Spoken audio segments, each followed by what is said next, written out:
Bonjour à tous pour du coup le deuxième épisode du Monde Fou des éditeurs BIS français.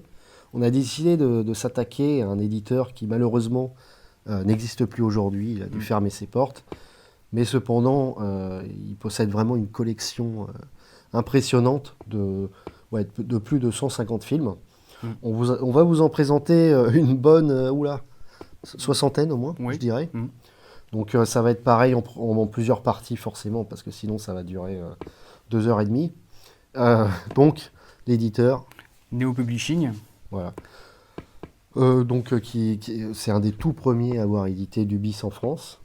Malheureusement, comme je disais, ils ont fermé il y a à peu près 10 ans. Oui, c'est ça. Ils ont vécu à peu près 10 ans, quoi, vraiment les années 2000. Donc vous pouvez... vous connaissez sans doute le petit logo tête de mort hein, qui va s'afficher juste ici. Là. Donc on retrouve souvent dans les caches, qui est une valeur sûre. Complètement, et puis ils sont attaqués vraiment à des genres bien BIS, bien Z.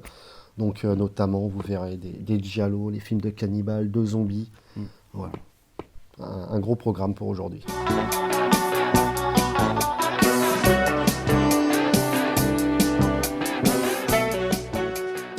Alors, on va vous parler d'une collection très connue chez Neo Publishing, qui est la collection Lucio Fulci, avec une bonne dizaine de DVD sur le réalisateur. Donc, pour en revenir rapidement sur Lucio Fulci, c'était un grand cinéaste italien qui a commencé par les comédies à l'italienne, le western spaghetti, après le giallo, les films gore de zombies, etc. Donc, c'est un cinéaste qui avait recours souvent à la violence dans ses films, des films assez violents, assez misanthrope. Donc voilà, on a choisi une petite dizaine dont on va vous parler. Voilà, plus particulièrement des films. Donc pour commencer, on va parler de Beatrice Cenci, qui est ressortie récemment chez Artus Film. Oui. Donc là, l'édition d'époque est déjà très très bien, l'image est belle. Donc voilà, c'est un film assez violent, c'est un peu un film gothique sur l'Inquisition. Pas mal de violence. C'est un film de 69, je crois. Donc c'est une bonne édition, il y a la version française, version italienne, il y a un petit peu de bonus aussi, les filmographies des acteurs. Donc c'est un film qui est surtout avec l'acteur Thomas Millian dedans, qui est un petit peu, on en reparlera plus tard. Et surtout, ce qui est intéressant à dire, c'est que c'est Neo Publishing les premiers à avoir édité du Fulci en France. En DVD. Surtout ces films d'horreur fantastiques, quoi, on va dire. Donc pour le deuxième, L'Emmurée vivante, alors qui est sorti en 77. 77, voilà, c'est ça. Et alors lui qui est plus du côté du giallo, mais aussi un peu du thriller. Donc voilà, c'est un film assez connu quand même dans sa filmographie. Oui, c'est un très bon film. Alors l'édition, c'est pareil, il a été réédité chez Le Chat qui fume, non? Chez Le Chat qui fume. Ouais, c'est ça. Ouais. Donc c'est pareil, voilà, c'est un des premiers d'ailleurs, un Neo Publishing. Donc c'est assez vieux cette édition-là.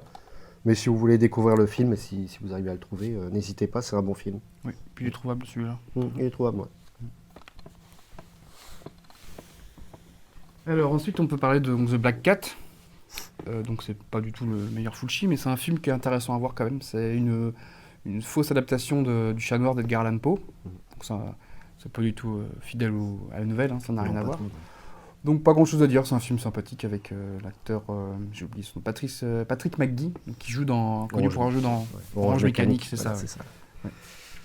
Donc voilà, ça. Et il y a aussi David Warbeck dedans, qui est connu aussi pour avoir joué dans L'Au-delà et puis quelques Margaretti aussi. Mais je sais pas s'il a connu des nouvelles éditions, ce film-là, par Je crois pas. Non. Donc là, il y a la VO aussi, donc si vous avez envie de le voir en VO. Oui, puis ça c'est trouvable dans les caches, souvent 1 euro ou 2. Voilà, si vous êtes vraiment un fan hardcore de Fulci, voilà, c'est un film à voir, quoi. Donc là, maintenant, on va vous parler de son premier film de zombie, et un de ses plus connus, et un de ses premiers de sa période dite gore. Donc c'est L'Enfer des zombies, ou Zombie 2 aussi. Donc sorti en 79. Bon c'est pareil, c'est la première édition de ce film-là en France. Donc si tu veux nous parler un peu du film, parce que je sais que tu es un très grand fan de celui-là. Donc, oui, donc là on l'avait passé il y a un peu plus d'1 an d'ailleurs. Les gens étaient très, très contents du film, enfin ils avaient bien aimé. Complètement. Donc pour en revenir rapidement sur le film, oui, donc il s'appelle Zombie 2 parce que par rapport au succès du Zombie de Romero, Dawn of the Dead. Donc c'est un film qui à la base avait été proposé à Enzo G. Castellari, mais il avait refusé de le réaliser, donc c'est Fulci qui l'a tourné. C'est un film un peu assez gore quand même, c'est un bon film d'aventure je trouve, vraiment c'est bon. c'est un film culte, hein. Je pense que beaucoup de gens l'ont vu. Hein. C'est vraiment un très bon film, quoi. Oui, complètement. La musique est géniale de Fabio Frizzi. Il y a une scène aussi incroyable qui a été filmée avec un requin, notamment un zombie qui se bat contre un requin. Puis une scène qui a été tournée sans les accords de Lucio Fulci, qui avait été vraiment vert quand il a vu ça. Mais bon, ça a été quand même mis dans le film, donc Ouais, oui, c'est une très belle scène, quoi. Puis ça rend bien, quoi.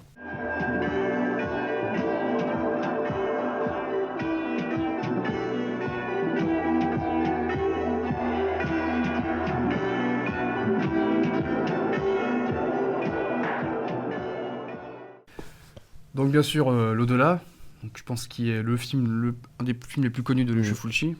Moi, c'est mon préféré, un de mes préférés avec l'Enfer des zombies. Donc on l'avait passé celui-là aussi avec l'Enfer des zombies, justement, en double programme. Donc ça, pour moi, c'est juste un chef-d'œuvre, en fait. Hein. C'est une espèce d'adaptation un peu libre de Lovecraft, quoi. Voilà, ouais, c'est vrai, ouais. Donc ça, c'est une édition simple. Il y a une autre édition qui était sortie aussi. Le film a été réédité il n'y a pas longtemps chez Artus aussi. Ouais, aussi. Ouais.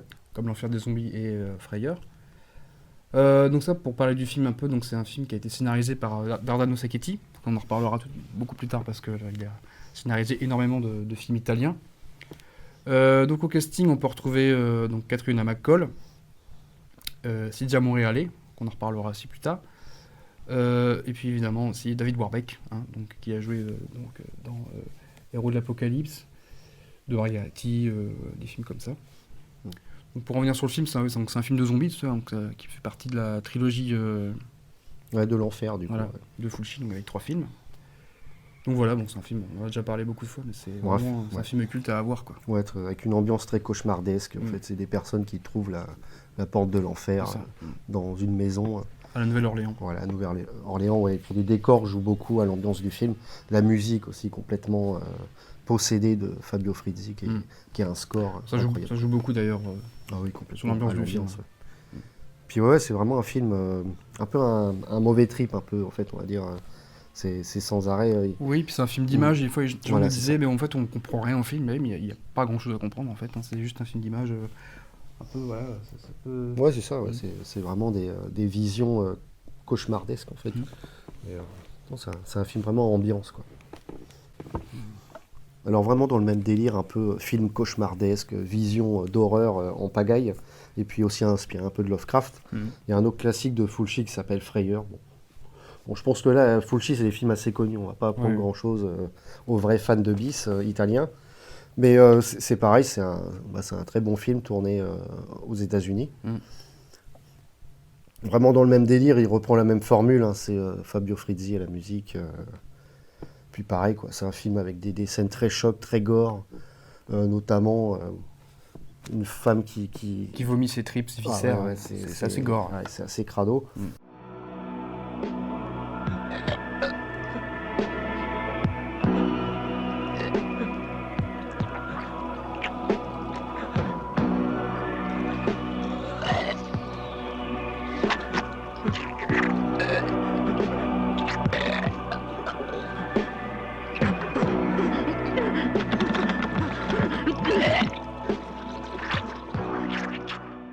Alors, voilà, l'édition, vous avez l'affiche française à l'intérieur.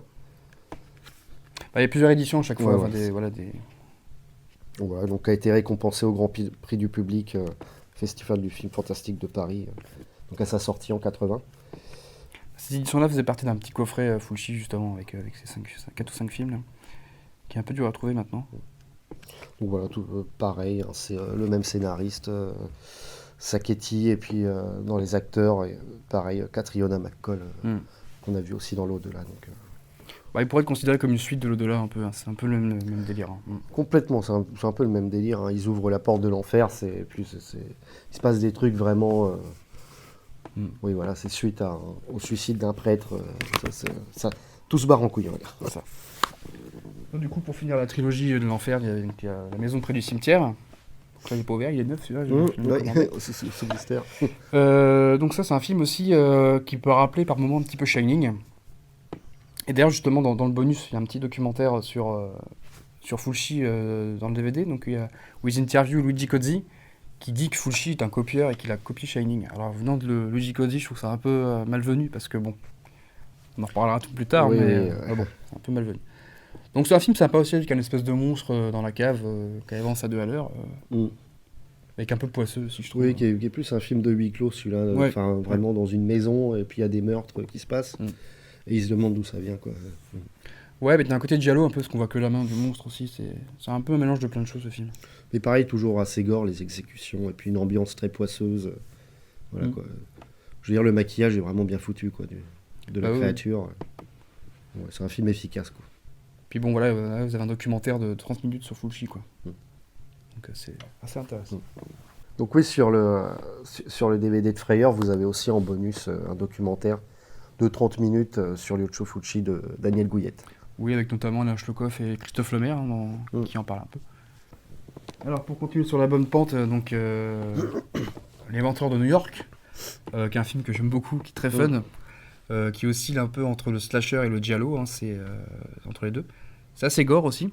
Complètement. C'est tourné à New York évidemment et c'est vraiment fun. Hein. On suit une espèce de tueur qui fait des appels téléphoniques avec une voix de canard. Ouais, c'est ça. Et puis oui, Fulci a vraiment la bonne idée d'aller placer sa caméra dans les milieux hyper malfamés de New York.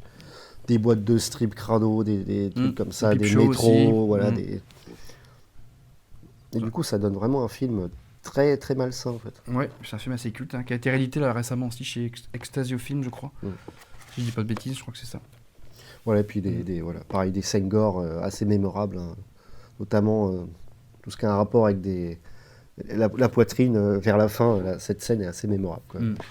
Donc là, en bonus, il y a un commentaire audio de Paolo Albiro, qui est un spécialiste de Fulci, qui a écrit un livre sur lui. Donc c'est intéressant. Donc voilà, le film encore produit par Fabrizio De Angelis, on en reparlera plus tard aussi. Puis au scénario d'Ardano Sacchetti, voilà, donc c'est un peu toujours les mêmes équipes, quoi. Vraiment un très bon film de Fulci. Puis on peut rajouter aussi que ces films-là tiennent en grande partie par rapport aux effets spéciaux, quoi. Et du coup, il y a beaucoup d'héros aussi qui a travaillé sur ces films-là. Donc, on en parlera un petit peu plus tard aussi dans la vidéo, parce que il a réalisé un film aussi, qui est présent chez Neo Publishing. La malédiction du pharaon. Donc voilà, pareil, un film d'horreur qui s'inspire. L'exorciste un peu. C'est ça. Alors moi je trouve que c'est vraiment pas un très grand film. C'est un des premiers Fulci que j'avais vu, j'ai trouvé ça assez ennuyeux et je l'ai revu il y a peut-être 2 ans et j'ai encore trouvé ça ennuyeux, donc je trouve que c'est pas un très bon film. Donc voilà, c'est un film, on retrouve encore ces yeux blancs qui sont très présents dans les films de Fulci. Moi, il aime beaucoup, ouais. Donc au casting, on peut aussi parler de Christopher Connelly, donc un acteur que vous pourrez voir dans l'excellent Strike Commando de Bruno Mattei où il explose. C'est cet acteur. Hein. Ransom!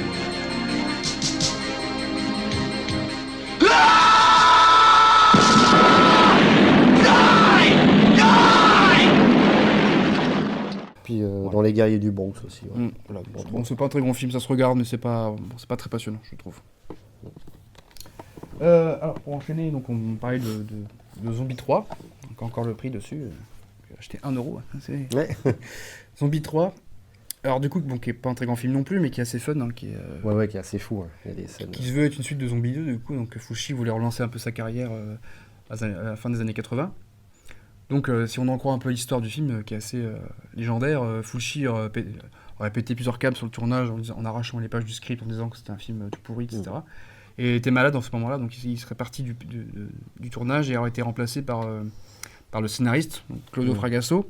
Voilà, c'est ça. Et qui aurait fait appel à son ami Bruno Mattei pour finir le film.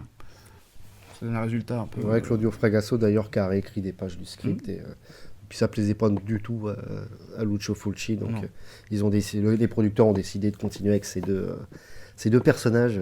Donc ils n'ont jamais été crédités à la réalisation d'ailleurs. Hein. Bah oui, parce que je pense que Lucio Fulci, vu qu'il a participé un peu au film, ça faisait plus vendre. Voilà quoi. Mais bon, quand on regarde le film, on sent plus la patte des deux pépères que... Oui, on sent plutôt le côté hystérique que eux, un peu grand guignolesque, que eux aiment bien mettre dans leurs films. Et un peu exécute toute l'ambiance un peu sombre et macabre de Fulci, quoi. Donc, Ah là, oui, on est loin de Zombie 2, quoi. oui, il y a quand même une tête volante à un moment qui sort à Alors ça, travers. c'est Fulci qui l'a réalisé, par contre. Ah, Hein. mais- Et justement, il avait dit qu'il tenait beaucoup à Ah, être merde. crédité en tant que réalisateur de cette partie-là, parce qu'il trouve ça très marrant. Ouais. Ah bah c'est vrai que c'est cool. Mm.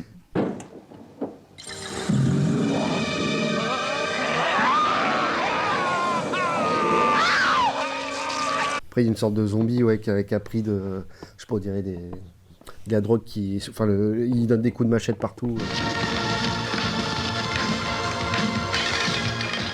Et la fin est assez marrante aussi. Oui. C'est un film entre copains avec une pizza et des bières, ça passe très bien, ça. Voilà, ouais, complètement. Donc voilà. Donc il reste un film de Fulci, donc on peut en parler. Donc c'est pas son meilleur non plus, mais bon. Donc, Enigma, sorti en 1988. Mm. Alors, bon, voilà, si tu veux nous en parler un peu. parce que- Oui, bah, c'est un film qui est un peu dans la même veine que Murder Rock, un des films de Fulci, comme c'est un peu oubliable, je trouve. Qui sont un peu fun, mais qui sont pas du tout. Là, je pense que Fulci avait un peu besoin de manger, quoi. C'était un peu ça. Alors, il y a une scène mythique que j'adore, où c'est une fille qui se réveille recouverte d'escargots. Donc, ça, c'est assez marrant. Mais bon, c'est pas un très grand film, je trouve. Oui, pareil pour les fans hardcore Mm. de Fulci, quoi.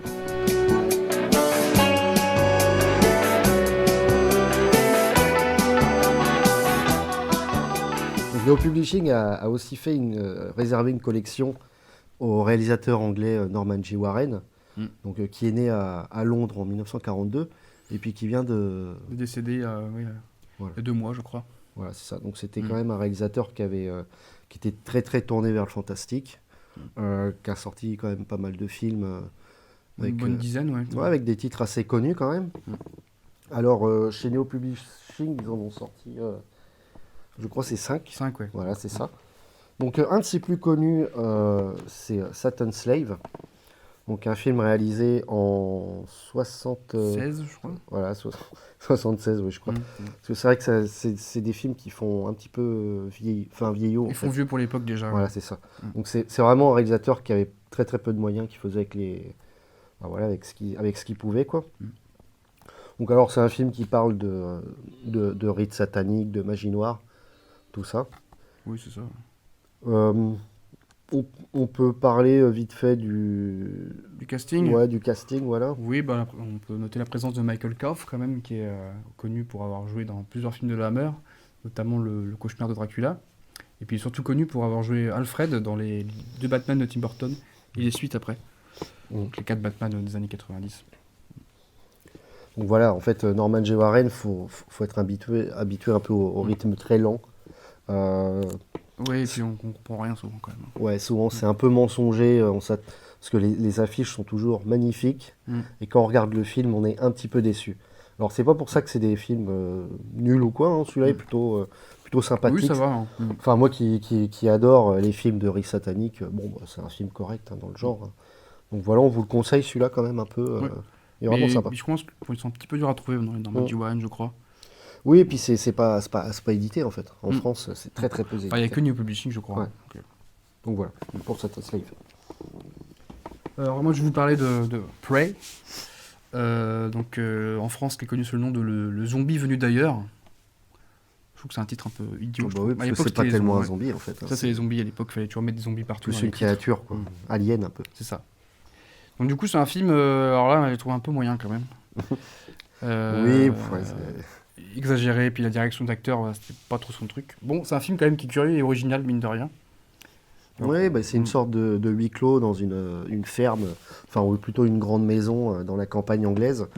Il y a un couple de lesbiennes, on peut le dire, dont une domine pas mal l'autre, on va dire. Oui, puis complètement hystérique. Et du coup, celle qui est dominée commence à avoir un petit peu quelques pulsions envers les hommes, en fait.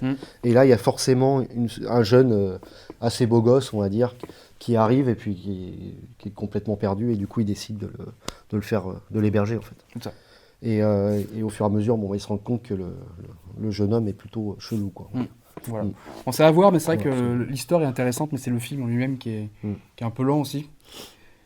Oui, c'est ça. Et puis vu que Norman J. Warren n'a pas beaucoup d'argent, on va dire, qui garde tous ses effets pour les 20 dernières minutes, 10 dernières minutes, quoi. Donc, mais il y a quelques bonnes scènes, hein, Oui, puis c'est original, quoi. C'est regardable, mais Ouais. oui, c'est vrai que c'est pas incroyable, quoi. Ouais.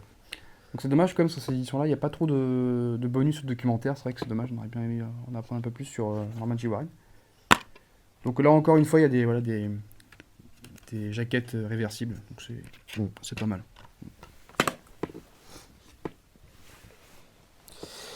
Donc alors un autre film de Norman J. Warren qui s'appelle en France La Terreur des morts vivants, et le titre original juste Terror.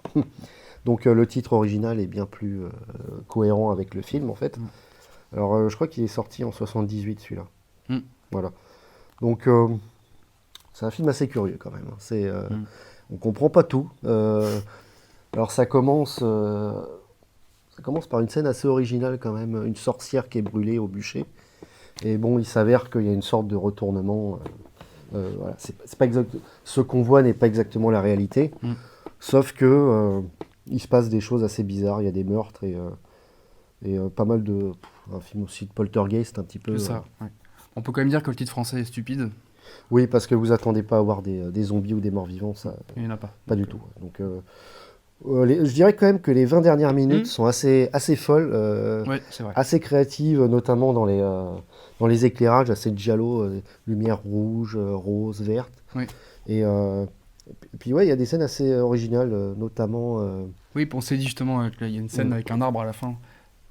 On s'est dit que J.K. Rowling, en écrivant Harry Potter 2, avait peut-être vu le film avant. Bah Donc, oui, parce qu'il y a une scène dans le deuxième Harry Potter où quand ils arrivent à Poudlard par les airs, par la voiture de Ron, ils atterrissent dans le sol. dans le sol cogneur, ouais. Sur Cogneur, Mm. c'est ça. Et là, c'est un peu pareil, la même voiture qui se fait attaquer par un arbre en fait. Même couleur, hein. Ouais, même couleur et c'est bon, c'est.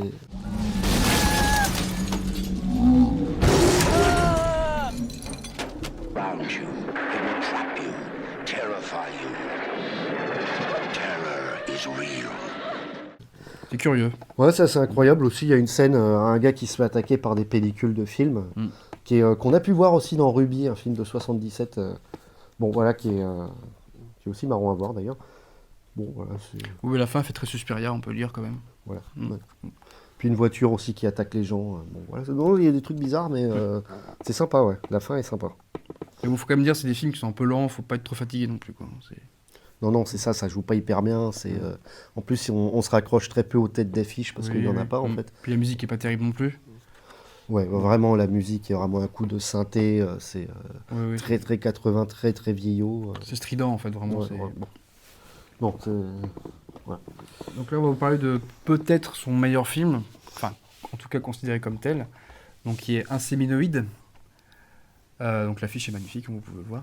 Ça, c'est un film qui surfe vraiment sur le succès d'Alien, on peut le dire. non, bah, complètement. C'est un Ouais. film, je pense, c'est peut-être un petit plus gros budget quand même, parce que là, c'est science-fiction quand même, avec un peu un film d'horreur dans l'espace. Ça se regarde, moi, je trouve. Franchement, c'est pas si mal. Bon, toi, je crois que t'aimes un peu moins que moi. Ouais, un peu moins, ouais. Mais bon, moi, j'aime bien ce film. C'est ça, voilà. Ouais, quand même, ils l'ont placé en Angleterre sur la liste des vidéos nasty. Donc voilà, peut-être ça a aussi permis au film de se faire connaître un petit peu. Il y a une scène d'accouchement aussi qui est assez. Qui est pas mal, quoi. Oui, un peu gore. Bah, ça, c'est très kitsch, mais franchement, ça, bon, c'est. Ça se regarder, c'est agréable à voir, quoi. Inséminoïde. Donc un autre, donc le dernier de la collection Norman J. Warren, qui est sorti en 86, s'appelle Le Réveillon Sanglant ou Bloody New Year. Donc là, du coup, c'est cohérent, Le titre, ouais. le titre original. C'est pas un bon film, franchement, celui-là. J'ai très peu de souvenirs, ça fait très longtemps que je l'ai vu, c'est le premier Norman J. Warren que j'ai vu. C'est assez bizarre, ouais, ça commence dans une fête foraine, et ensuite un groupe d'amis se retrouve dans une vieille maison, et pareil, il se passe des choses un peu bizarres, des meurtres. Je me rappelle que pareil, les 15 dernières minutes est complètement pété de la tête, vraiment, et était vraiment pas mal. Mais sinon, tout le reste du film, ouais, c'est pareil, c'est un peu lent, voilà, c'est pas incroyable, hein, Mais bon, si vous êtes un fan de Norman J. Warren, je sais pas si ça existe. Oui, mais- puis bon, c'est curieux. On peut dire que encore Oui, tous voilà. les DVD là, il y en a les 5 films ont des jaquettes réversibles, donc avec les affiches originales. Donc il y a quand même un vrai travail sur le packaging entre guillemets. Donc c'est des films qui vraiment où faut s'intéresser. En plus, le monsieur vient de mourir, donc bon, c'est vrai que c'est marrant d'en parler, quoi. Mais bon, c'est à voir, hein, c'est pas non plus... Oui, c'est des curiosités Mm. du cinéma anglais, quoi. Mm. Puis avec une production assez, qui paraît en tout cas assez indépendante, Mm. voilà, quoi, petit budget, quoi. Oui, puis c'est des films qui ont été aussi pas mal coupés. Et là, il y a quand même des versions, vous verrez, par exemple, entre la version française et anglaise, des fois, il y a 10 minutes de différence. Mm. Donc, ces films qui ont été vachement coupés en Angleterre à l'époque. Ou en France. Voilà pour Monsieur Norman J. Warren.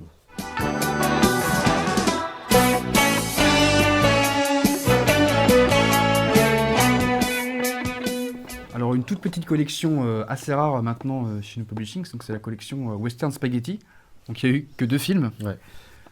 sortis. Donc, en plus, c'est pas des très grands films, mais ils sont un peu durs à trouver maintenant.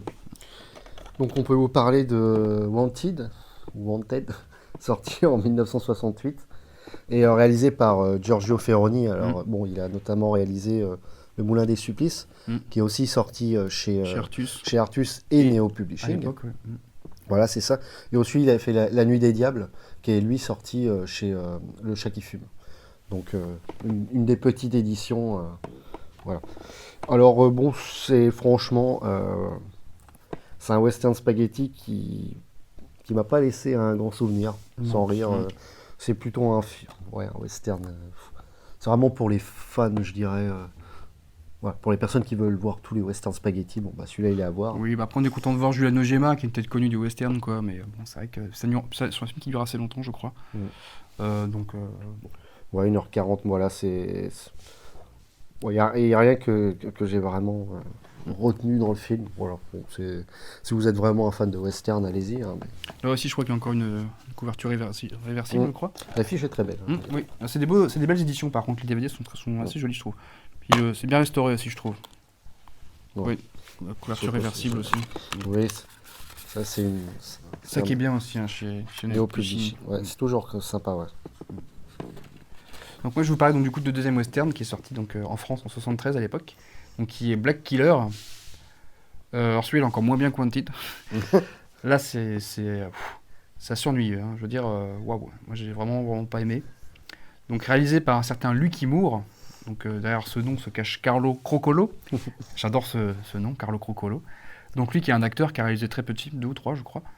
Donc je pense qu'il a peut-être dû rester acteur, hein. Là, c'est vraiment pas bon. Et avec le Kinski dedans, qui passe quasiment il a dû jouer 5 minutes dans le film en tout, où on le voit toujours dans la même pièce où il se fait un prêtre. Bon, c'est vraiment là. On sent que c'est vraiment pour qu'il y ait son nom à l'affiche, quoi. Bon. C'est pas du tout un très grand film, hein. J'avoue que celui-là, bon, on peut s'en passer.